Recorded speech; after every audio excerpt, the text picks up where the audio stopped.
as dit tot ons voordeel is om te vergewe, is die teenoorgestelde net so waar. Om nie te vergewe is nadelig vir ons. Dit is sleg vir ons.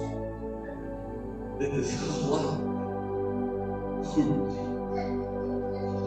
En die storie wat Jesus ons vertel hier in Matteus 18 vanaf vers 23 bepaal dit beklemtoon unforgiveness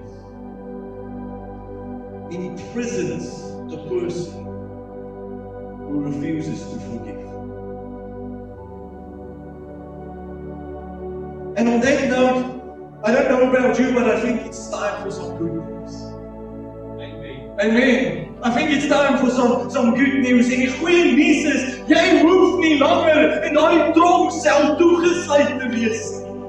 Die dag toe jy vergifnis gevra het en volledig ontvang het, daardie selfde dag het Christus reeds die sleutel in jou hand gesit om enige oomblik self uit daai tronk uit te stap.